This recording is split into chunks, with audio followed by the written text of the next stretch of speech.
Yo, what's good? It's your boy Dot from Dot Me Now Coaching and Entertainment. For coaching, my links are down below. In today's video, we are introducing this new little mini course, this mini series that's talking all about how to build self discipline. And in today's video specifically, we are going to be talking about what discipline is and the main two factors that go into building discipline and also losing your discipline. So, without further ado, let's get into this video. So the first thing I want to do is actually go over the definition of discipline. You see?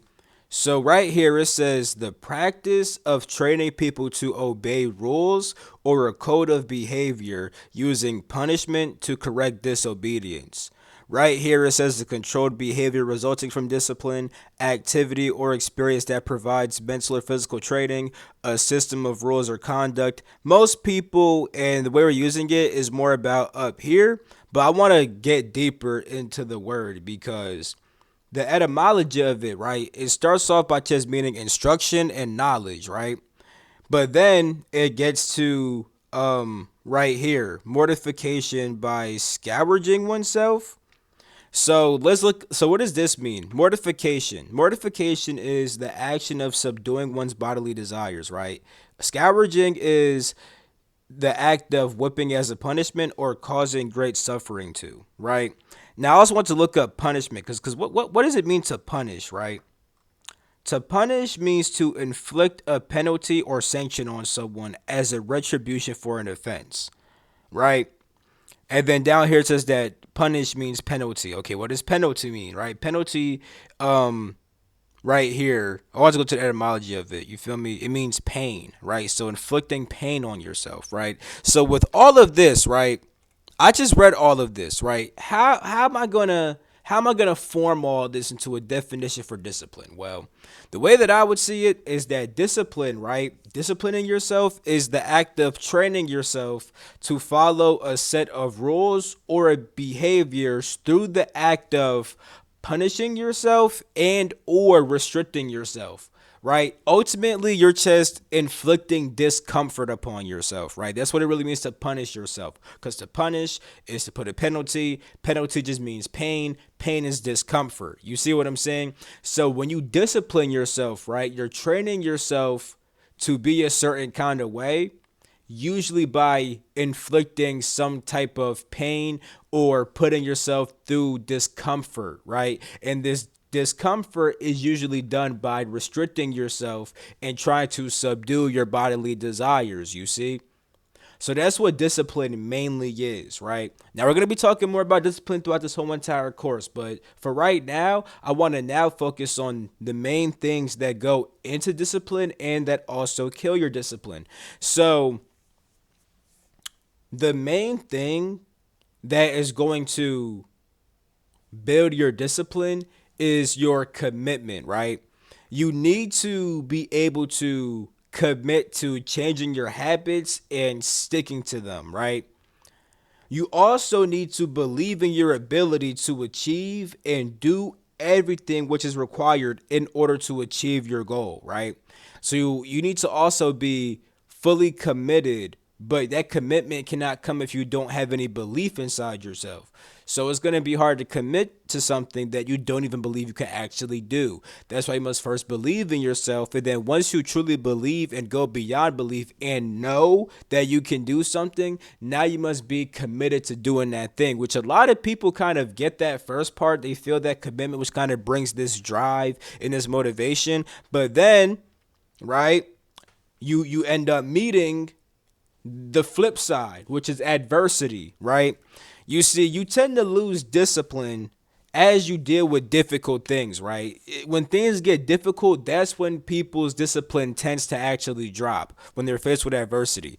So, because of this, right, this means that people who can face adversity get way better results than the people who do not face adversity, right? So, to get over this whole little adversity thing, this is why you willingly introduce adversity into your life, right? You become friends with it. And this is the part where you punish yourself, right? You make yourself go through some type of uncomfortability, some type of adversity, or some kind of difficulty, because that's the thing that usually makes you stop being disciplined, right?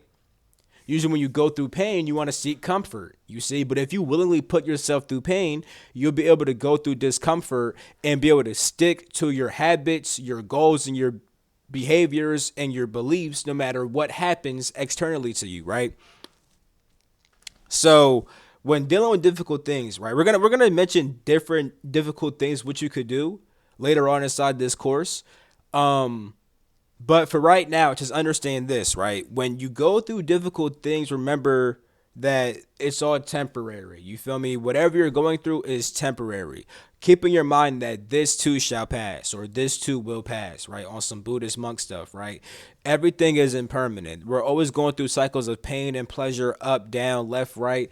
This is why low key, when it comes to enlightenment, this is why discipline is so important, right? And I'll be right back. Hold up. So when it comes to enlightenment, right? Enlightenment is when you reach the state of knowing your true self, right? You become aware of your divine nature and you start to embody that and live by that, right? Now, when you become enlightened, right, you realize that all these ups and downs and all this duality is actually an illusion. Pain, pleasure, two sides of the same coin. You feel me? And when this happens, you become more resistant to pain and less tempted by pleasure. You see, because you have found what's truly stable, which is your divine true self. So, one of the easiest ways to be disciplined is actually to become spiritual, but not this fake woo woo, fake mysticism. No, we mean that real stuff. When you really tap it into your soul and you're seeing beyond the illusion of reality. Because once you do that, you see the illusory nature of pain and pleasure and see how it's all just brought upon by your senses. And if you can transcend your senses and get into your true self, it's easier to deal with the pains and it's easier to resist pleasures which do not benefit you. You feel me? So yeah, remember that this too shall pass, and you need to have an unwavering belief in yourself and your ability to be able to actually go through that pain and to go through that pain also, right?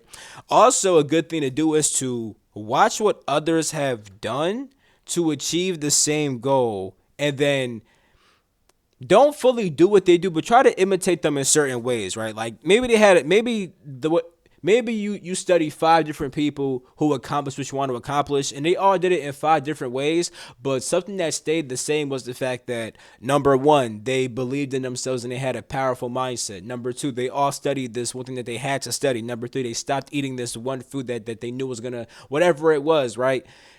You can look at certain trends that seem like, okay, pretty much everybody is doing this, so it might benefit me to do this, you know? So look at other people who have achieved what you achieved and then try to model them in certain ways, because this builds more belief in yourself. And then when things get harder, you'll also remember that somebody else had faced this difficulty as well and that they got over it too. So if they could do it, you could do it also, right? Now, in later videos, we're going to be talking about how one of the main keys to discipline is making it a habit. If you make discipline a habit, it becomes automatic. You feel me? And that's one of the biggest things, to make these things habits, right? To make the good actions habits, you know?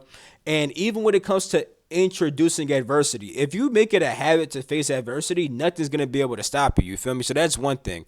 Dopamine is a very big part of things too. I'm gonna mention that later on. Also understanding your why. You feel me? That's very important. You know what? Actually, I think I'll explain that right now too. Having a very strong why. Alright, bro. So here's where understanding your why and also being able to focus comes into play, right? Low key, I probably should have mentioned this first before commit. 'Cause you got to kind of commit to your why, but also you can't commit. I mean, I'll just get into it, right? You can't make a why without commitment anyway. So they kind of go hand in hand. But anyway, understand that discipline is about controlling your short term urges in order to reach long term specific goals. That's why people want to be disciplined. People want to be able to follow these set of rules and set of behaviors so that way they can usually reach some sort of goal, or at least simply be able to resist short term things that ultimately don't benefit them, right?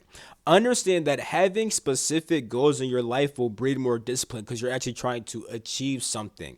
And you know that when trying to achieve this, you can't be doing things which are going to hold you back and not allow you to achieve what you desire to achieve. So specific goals breed more discipline, right? Opposed to just trying to be disciplined for no reason. You see?